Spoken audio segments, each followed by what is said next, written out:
Most investors are losing in Bitcoin and digital assets right now, while all markets are feeling the pinch of global uncertainty, the rise of cost of living, inflation, the war, oil costs. This particular investment that I got in at $23 and shared is now up to close to $40. It's up 70% year to date. And I want to share with you the principles as to why I invested in this close to a year ago, why this has strong fundamentals, and why you need to be so selective when investing into the Bitcoin and digital asset space, because you can get sucked into the noise by influencers and content creators who get you excited about tokens that, seem good on the surface, but fundamentally have very weak value. And we want to talk about the token economics today. I want to talk about what separates a good project from a bad project and why this particular investment has done so well.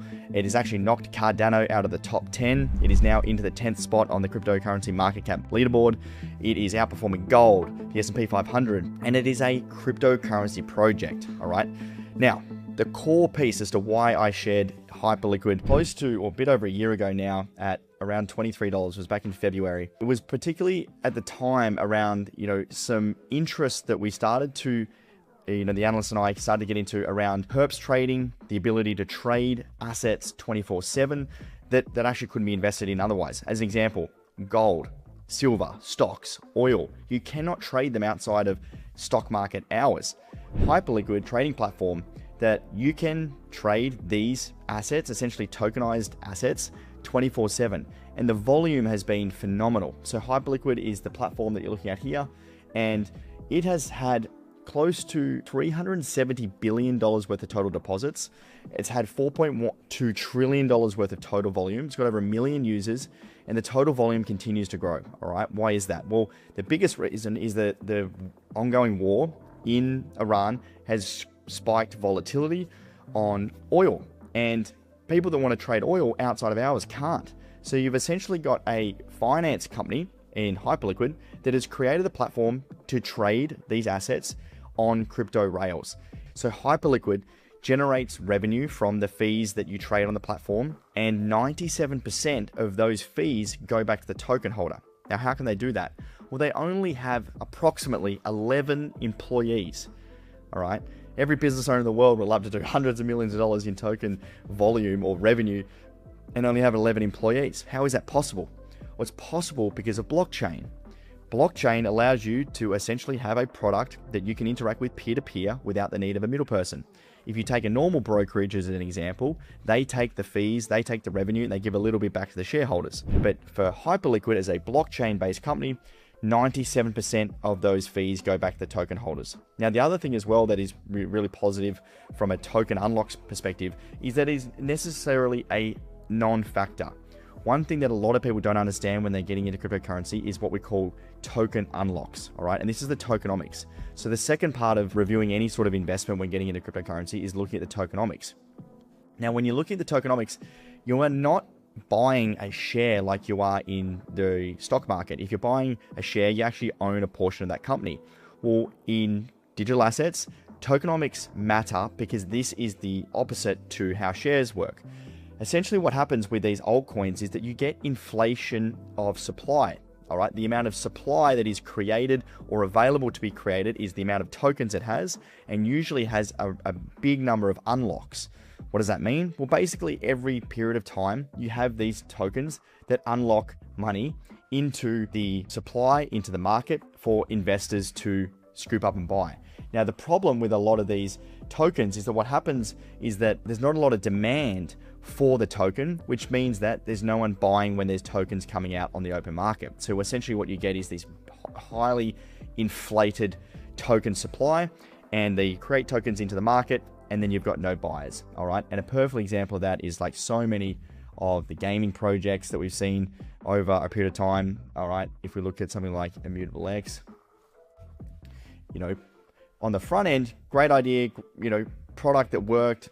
It did what it said on the tin, didn't get a lot of product market fit, and it has a lot of supply, 2 billion tokens that it will eventually put into the market.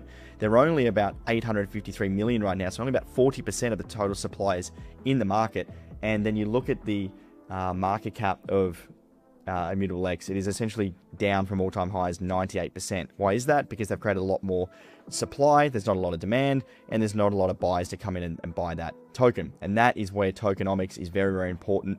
The real core thing here that you want to look at is the basic supply figures, all right? You want to look at circulating supply, you want to look at total supply, and you want to look at the maximum supply, all right? That's really, really important.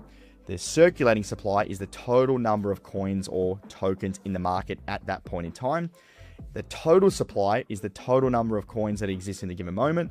And then the maximum supply is the total amount of maximum coins that will be created at any point in time.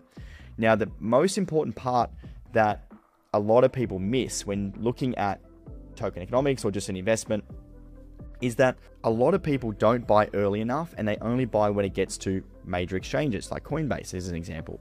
By the time Hyperliquid got actually listed on Kraken and Coinbase, the price had already done 100, 200%. I bought back here where you had to buy on decentralized exchanges or native markets as they call it, because that is where you get the early access to the tokens. That's part of the research that we put out.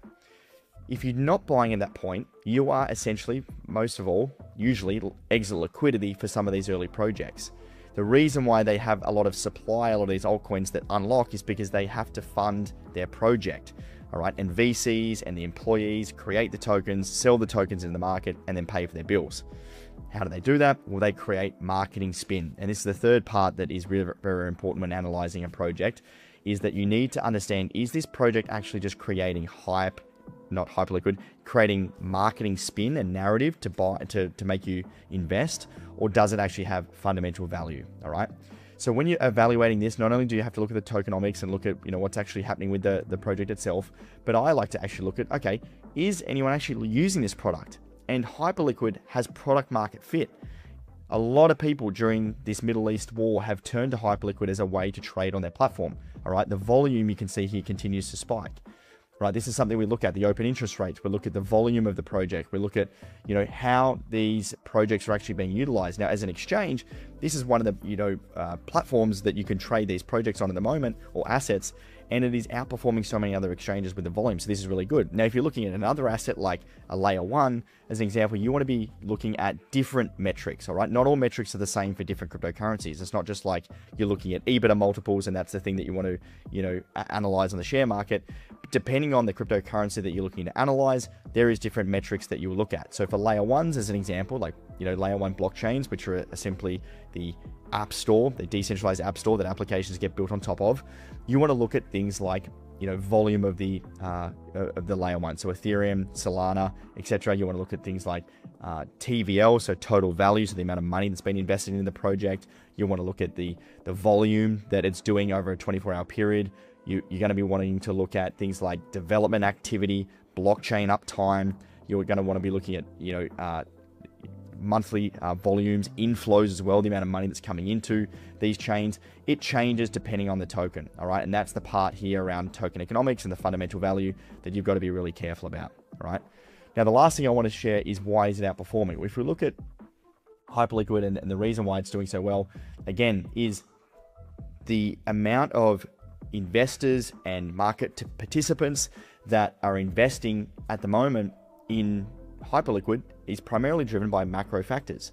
Cryptocurrency is susceptible to the upside and downside on macro factors, and we see this with good and bad news. So Hyperliquid has really, really outperformed over the last, it's done really well over the last 18 months, but particularly year to date, if we look at Hyperliquid against, let's say, gold and the S&P 500, in the chart here in the green, you've got Hyperliquid, and then in the blue, you've got the S&P 500, and in the purple, you've got others, which is the altcoin market cap, right, outside of the top 10.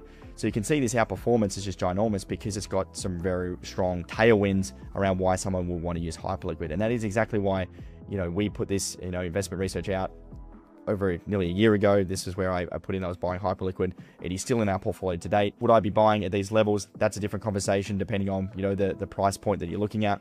Personally, I got it at $23, so it's a little bit different. All right. And I'm holding because I do believe, this is going to be a really strong project, moving forward. Is it going to continue at this rate of growth? Will it, correct here based on the market? That's a bit of analysis that we'll wait and see based on what Bitcoin does. These altcoins are essentially leveraged positions on Bitcoin, and depending on what Bitcoin does, sometimes a lot of the weight of the growth or decline of the asset relies on Bitcoin. But Hyperliquid has been the big outperformer year to date, and I expect it to do well if the market can continue upwards. If you're interested in seeing how our research works and how our sophisticated investors are utilizing this research and education to help them invest into the digital asset market, you can check out the link in the description below where I talk a little bit about how we invest into Bitcoin and digital assets and how our research works. But that is all for today, folks. Hopefully you enjoyed that video. If you've got any other questions or topics you want me to talk about in terms of fundamental investing and the tokenomics of these projects, let me know in the comments below. Thank you for watching, and we'll see you next time.